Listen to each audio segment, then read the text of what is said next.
We are live, so we're ready to start when you're ready. Okay. Okay. Perfect.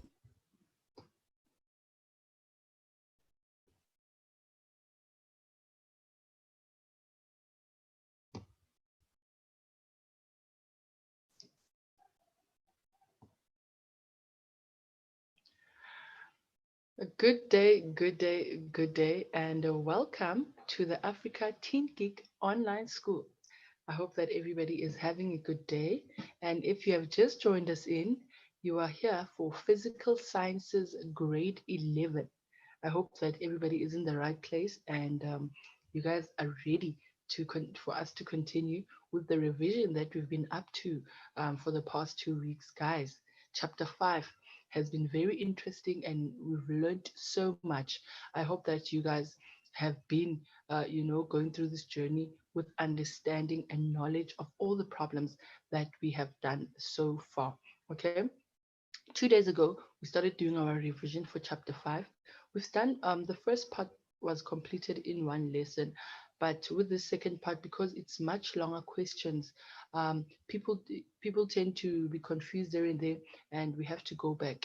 Hence, I always remind you guys that whenever we're doing a problem and you guys get stuck somewhere, do not hesitate.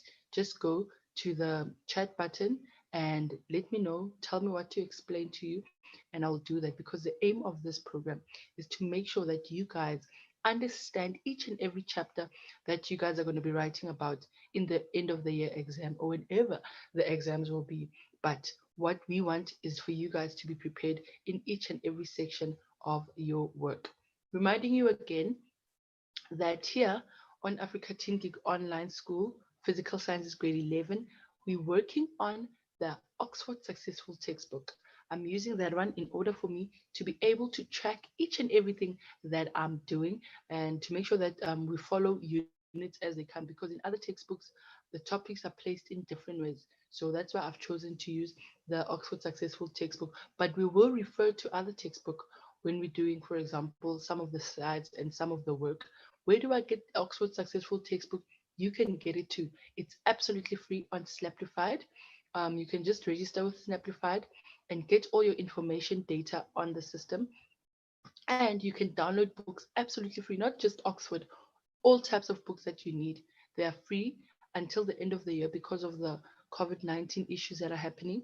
So they've made them available. So if you do not have an Oxford Successful textbook, try and download it. But don't you worry, as we go through the problems, I will be going to the problem questions and you guys can check it out and make sure that you are doing the right problems all the time. Okay. This is Nonkululeko Madondo. Sorry about that. I am Nonkululeko Madondo. I am your teacher for this class. You can get me on social media. On LinkedIn, I'm Trio Madondo. You can at any time of the day, you guys can just send me a DM and let me know where you're getting stuck, what problems you guys are having, and we can certainly go through them. Okay. So we're going to be continuing with our problems. Okay. Yesterday we did number one, number two. Yes, we lost at number two, and we got a bit. We're busy explaining the chapter 3. So I'm just trying.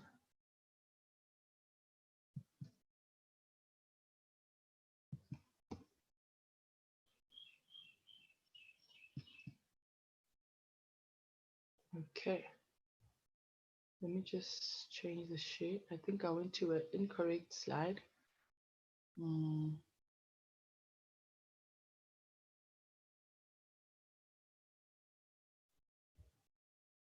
I can't find my Snaplified textbook here.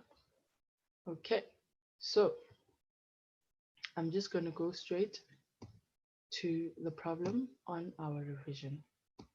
Okay, I'll read it out to you while I quickly go and check out and get our textbook ready because it should have been here, but it was not opened as yet. So I'll just try and check it on my phone. So on number 4, On number 4, okay, let's see if I can get this problem out. Share. Okay. On number 4 of the textbook, I'm just waiting for it to.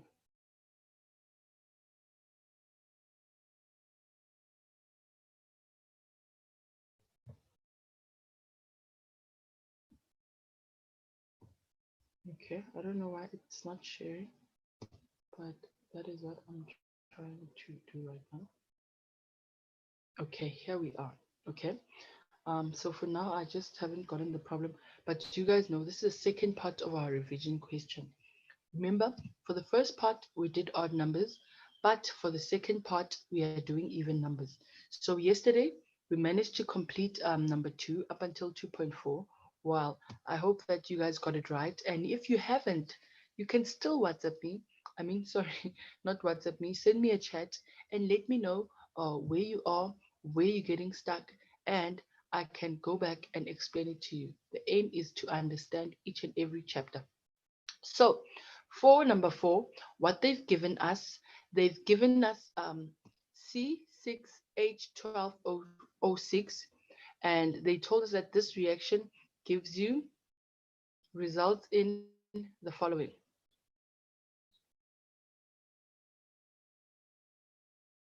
They've mentioned that this gives us 2C2H5OH plus 2 carbon dioxide. Okay, so on 4.1, what are we looking for? On 4.1, we're looking for the mass of the product, okay? So usually what they'll do, if they give you a problem like this, they will give you the mass of the reactant. Yeah? And here they've given us 10 gram of C6H12O6, okay? So what they want to know is how much of this is produced, okay, in the reaction. So what do we do first? As usual, like we always know, the first thing that we do is look for the number of moles. We convert whatever is given into moles, okay? So even sometimes you find that they would have given you volume and concentration. What would you have to calculate again? The number of moles, okay? So that's what we're doing now. First, we find the number of moles, and by doing that, we need to first get our molar masses. So this is what we get for our molar mass, and then we look for the number of moles of C6H12O6, okay? This, we're still working with what is given in order for us to calculate the product, okay? So you can even see here, remember yesterday we were working with limiting reagents and reactants in excess. They give us 2. So in this case, we only have 1 reactant. So that it will be our limiting reagent, will be our everything that we use to calculate what we need for our product. Okay. So now we have the number of moles. So after that, we're gonna do the ratios, because now we want to convert what is given in terms of what is not given. Okay. So now we're going to say the number of moles of C6H12O6 divided by the ratio of C6H12O2 will be equals to this that we get here. And remember, guys, I told you guys I write ratio in order for us just to understand. So ratio here, what it means, it's talking about the number that is in front of your element. Okay, it is the number of moles. So I didn't want to write N over N again. It is also the number of moles, but of this entire compound.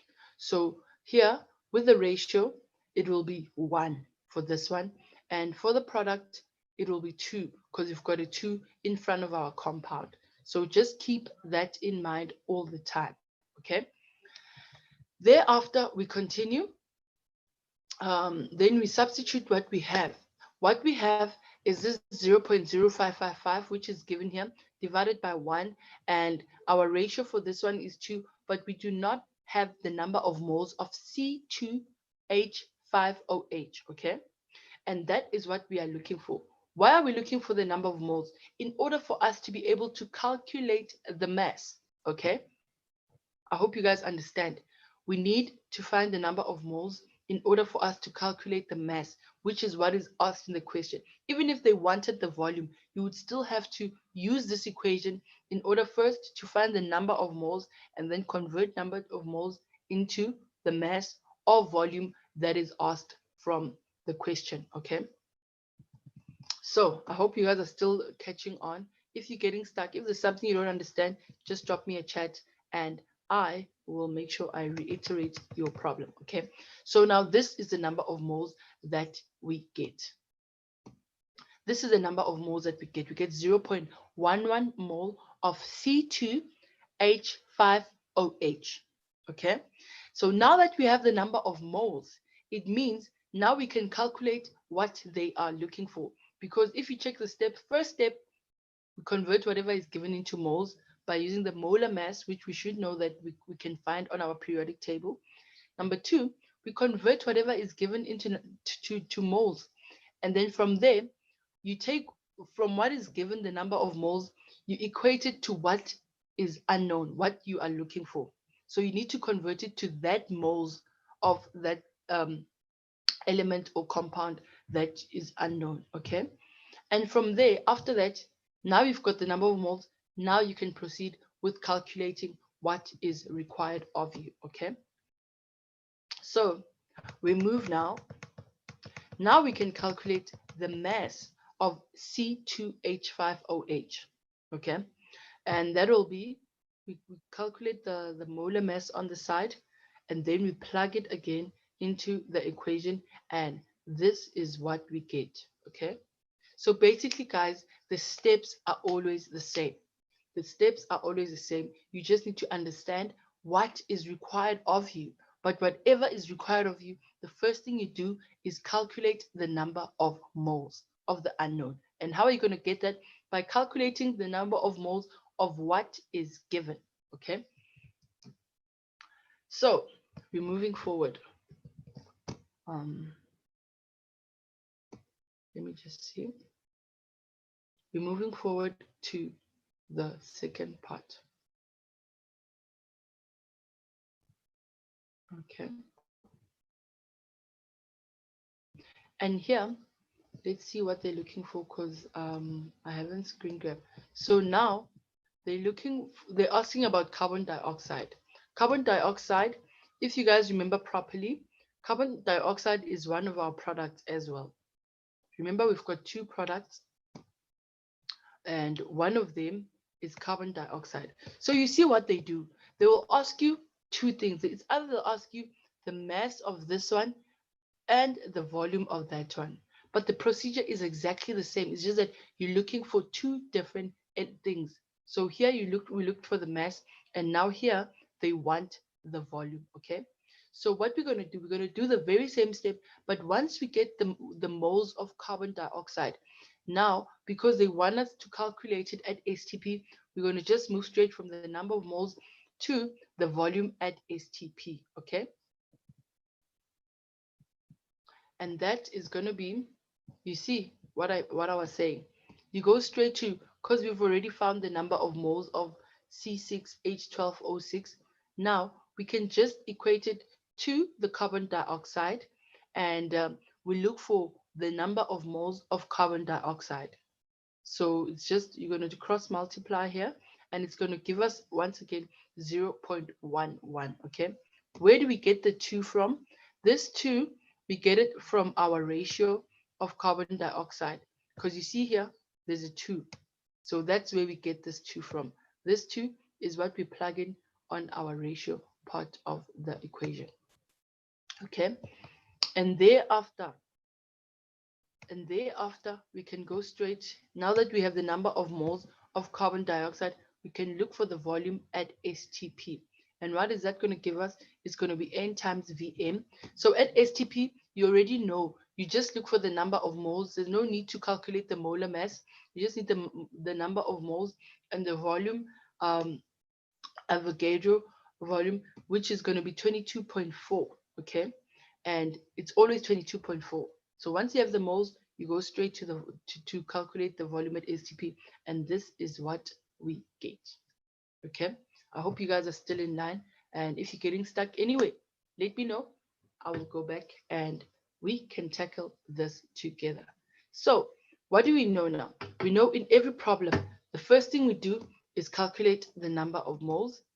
The second thing we do, oh, and by calculating the number of moles, you are using what is given, okay? And then number two, from the number of moles that is given, you convert it to the number of moles of the unknown. How do you do that? By equating them to each other using their ratios and number of moles.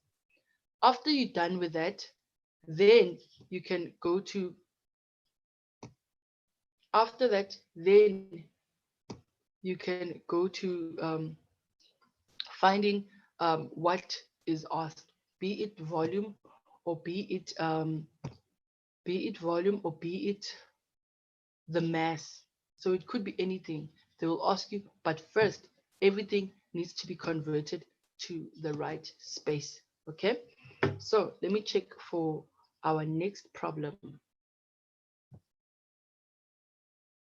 So the next problem that we're doing is number 6. Remember, guys, we are working with even numbers in this case. On these problems, we are doing even numbers. So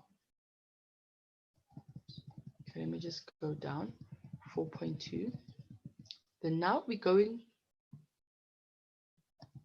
wait, we're going to number 6. Okay, yeah, here we have it on number 6.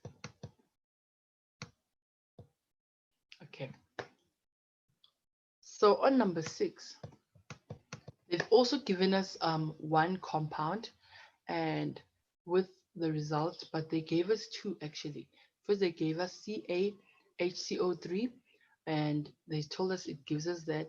And then from there again, they further did a reaction on it by adding 2 HCl on this, and this is what it gave us. Okay, so I'm just trying to look for the problem in the book quickly as it's still loading. Yes, okay, I found it.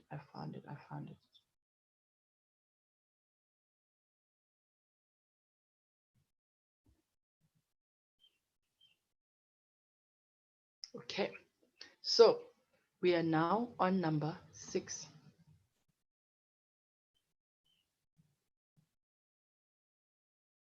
Okay, so number 6, they say hardness in water is caused by dissolved calcium compounds. When heated, some of these break down and deposit calcium carbonate as followed. Okay, so this is a reaction like I just explained now. This is a reaction and it gives you this plus H2O plus carbon dioxide. So this builds up a scale on the inside of boilers. Okay, you usually see most in boilers, sometimes you get some rustiness scales because of heating too much water. Sometimes if you're using the metallic kettles, it also sometimes tend to form around it. So this is exactly what they mean by that. Okay, so you've got a boiler in your house and it starts gathering up these scales that they're talking about here. So it can be removed by a reaction with hydrochloric acid. So basically, you can take hydrochloric acid and use that to remove those scales. So this is a reaction that has taken place here. I hope you guys understand it. Okay.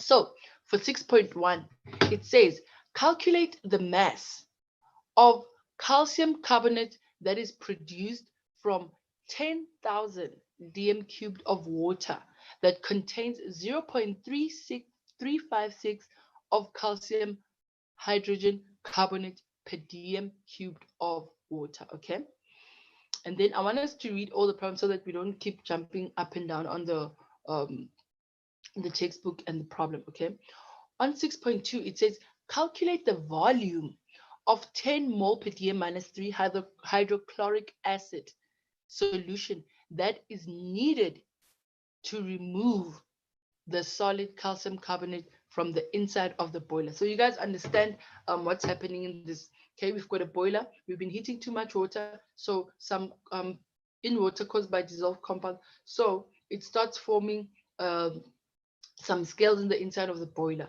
So you, because you are a scientist, you try and remove it using hydrochloric acid, and then removing it. This is the reaction that we found. Okay, so now we need to calculate the calcium carbonate that is produced from that amount of water that contains 0.56 of calcium hydrogen carbon per dm cubed of water. Okay, let's go straight to that.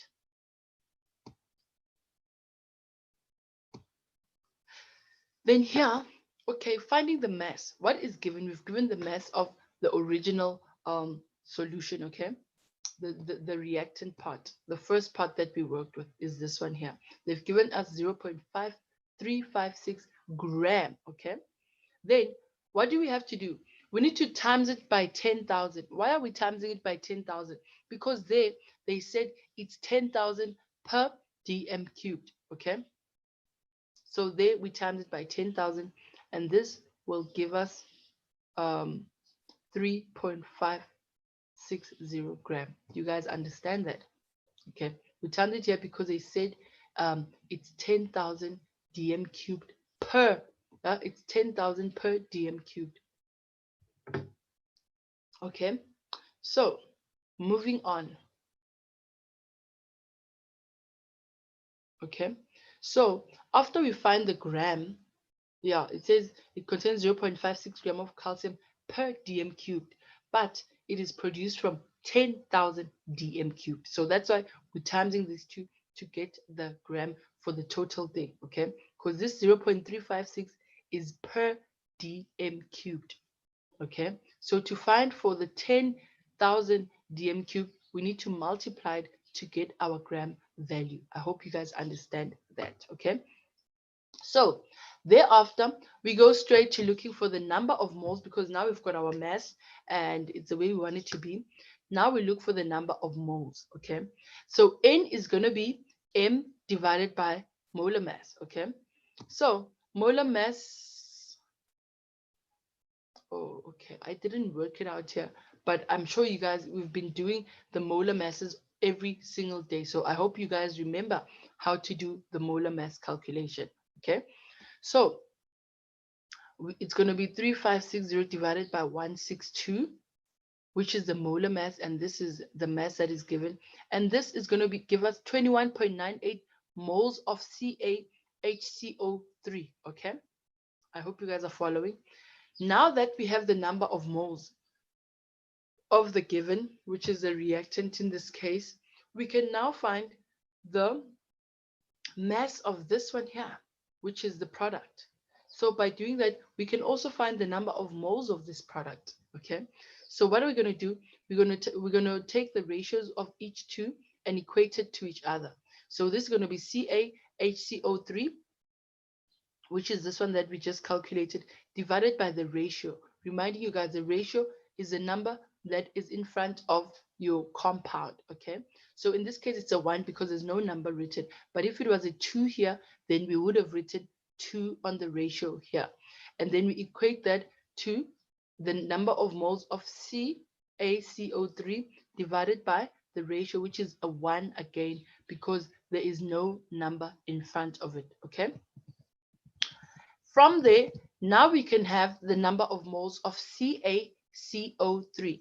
So that will be 21.98 moles of CaCO3. Why? Because, okay, here we had ones on both sides. So when you cross multiply, it will still be the same answer, okay? From there, now we can calculate the mass of CaCO3. And how do we do that? We get the molar mass of CaCO3, which will give us 100.0869 gram per mole. And from there, we can calculate the mass. And this is our mass. It's 2198 gram of CaCO3, okay? So this is a mass. Why do we write of CaCO3? Because we don't know. There's two compounds in the product. So it could be the gram of CaCO3, or it could be the gram of the HCl. So you need to specify on your answer. It's 2198 gram of CaCO3, okay? So now I hope you guys got it right. And if you haven't, And if you're not sure about something else, just drop me a chat. Continuing with 6.2. 6.2 says calculate the volume of 10 mole Dm-3 hydrochloric acid solution that is needed to remove the solid calcium from the inside of the boiler. So now you've got your boiler has scales and you need to remove it, but you do not know how much of the hydrochloric acid solution you're going to need to clean up your boiler. Okay, so now we need to calculate how much before we can actually clean up our boiler. We need to know how much of the hydrochloric acid is required to clean it up. So what are we going to do in this case? We're going to go back to the taking what is given. Remember, I always remind you guys, we always take what is given. You see, even here, we use what is given and equate it to what is unknown. So here, this is what was given, and this is the unknown. So this number of moles is what we've calculated, which is 21.98 divided by the ratio, which is equals to 1, and the ratio of HCl, I think it's 2. So this is what we get. So we get the number of moles of HCl, which is 43.95 mole of HCl. But this is not what we're looking for. What we're looking for is the volume, not the number of moles. So now we're converting back to from moles to what is required. Okay.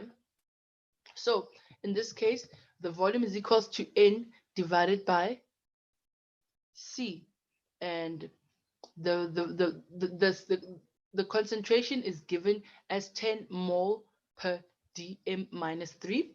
So we have it as 10 there and 43.95. Guys, please, whatever you do, do not forget your equations, especially these little equations, because without these equations, you're not going to be able to find the answer. So make sure you always keep your equations memorized all the time. So this is our volume. This is our answer. It's going to be 4.395 dm cubed. I hope that everybody got it right.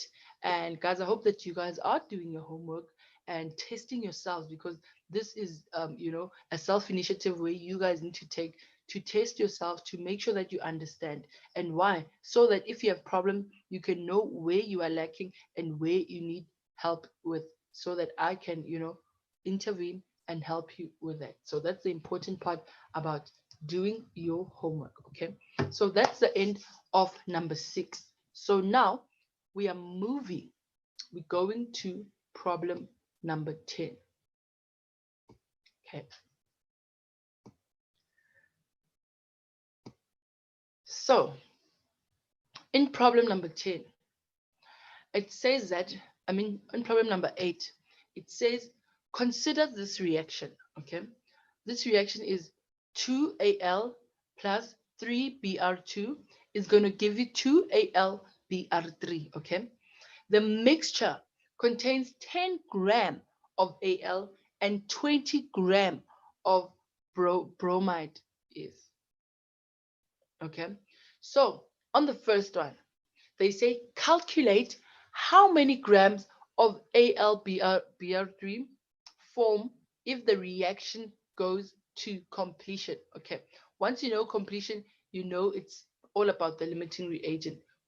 Basically they want to know how much product you get from your limiting reagent. Okay, on 8.2 says calculate how many grams of excess reactant remains after the reaction. Okay, so now just by looking at this problem, you already know what needs to happen.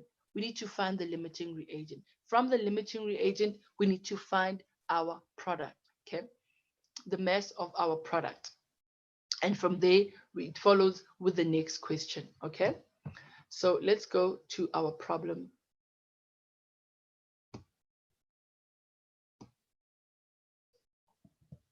Okay, so here we have it on number 8. Okay, so we've written the equation is balanced, so you don't need to balance it, but you can write down the grams of each just to make sure that you remember it. And you see this time around, I wrote it on both sides of the page, so that because we're looking for the limiting reagent, just to compare the two.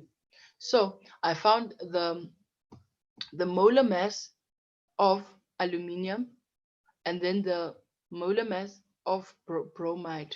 Okay, and then this is the answer that we get for the two, and therefore we look for the number of moles of each of them. Okay, so once we get the number of moles of each of them, now we can calculate what is our limiting reagent.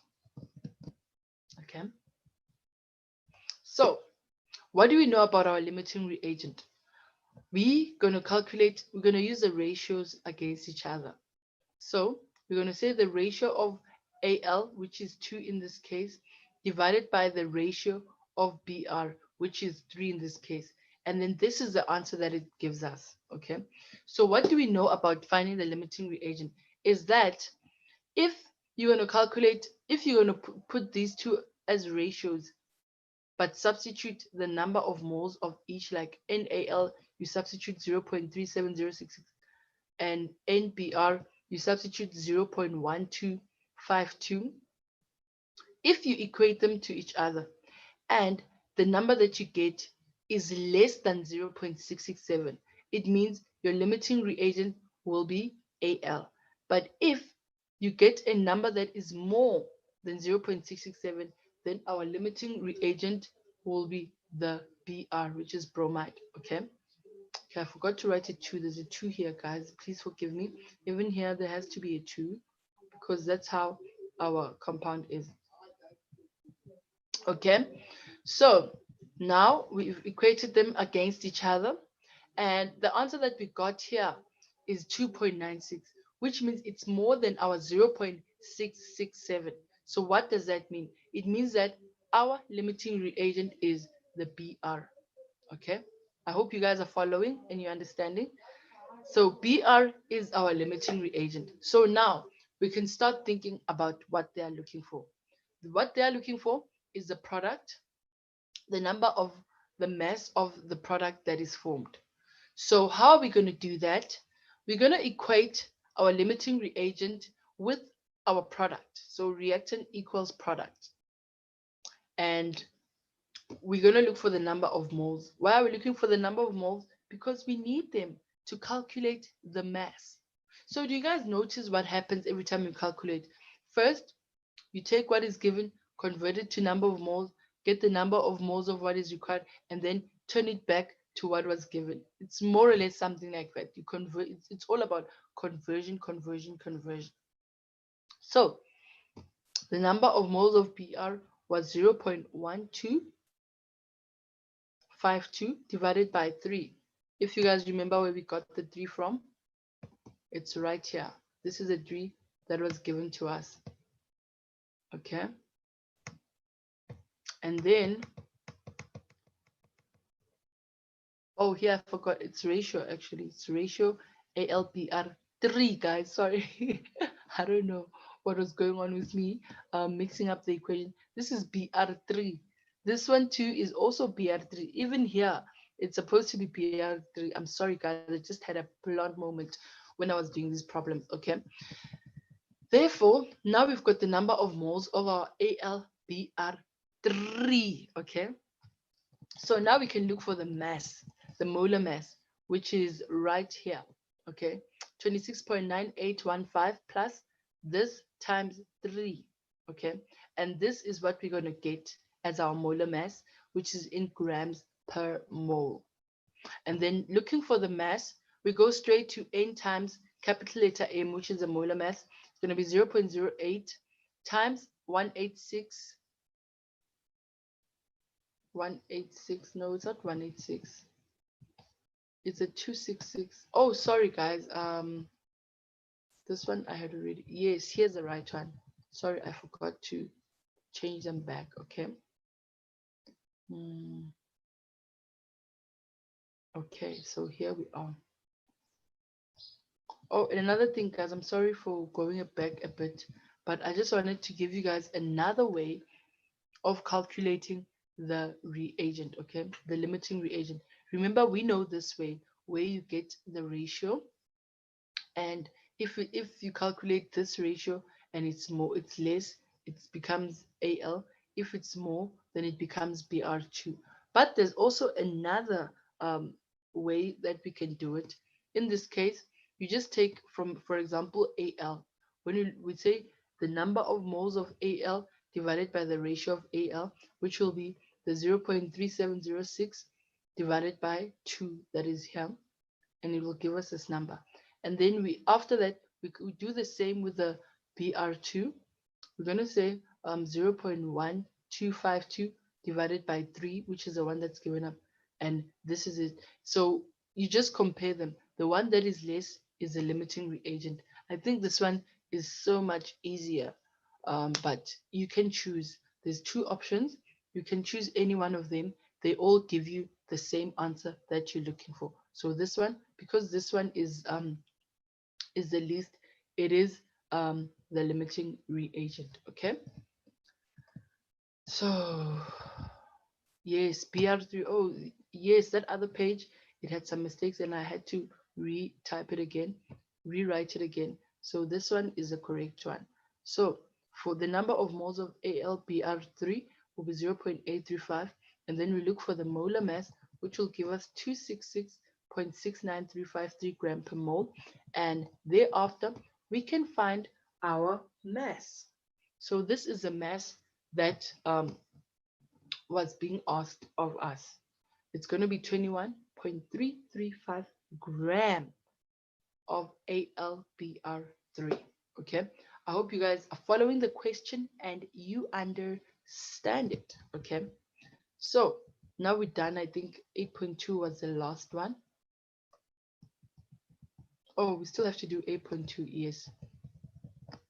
So on 8.2, I'll just check it on my side.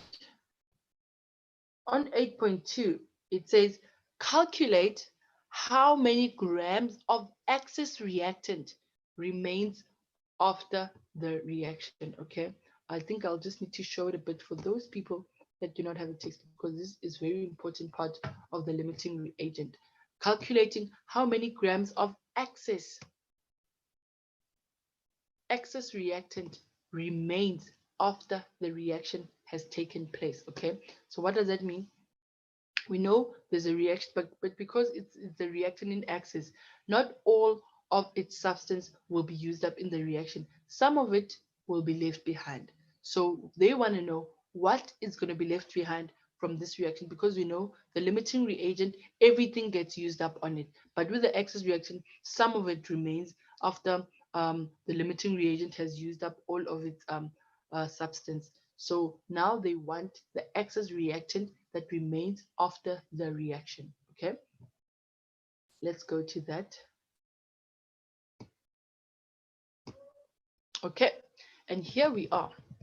So we're gonna go straight to the ratios, because we already remember how we find the reactant in excess, guys. The reactant in excess, how we find it is we equate the reactants together. So these two, you can see Al is a reactant, and Br2 is also a reactant. Okay, they both reactants. So what does this mean?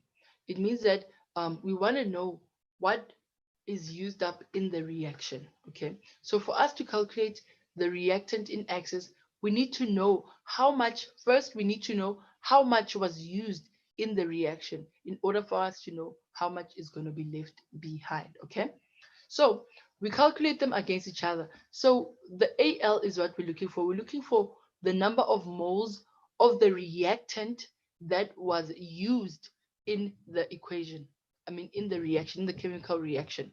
Okay, that's why here we don't use what is given, because with this one, all of this gets used up in the equation. But with the reactant in excess, only some of it gets used up. So that's why we're calculating how much of Al was used in this chemical reaction. Okay, so it's going to be 0.0853 mole of Al.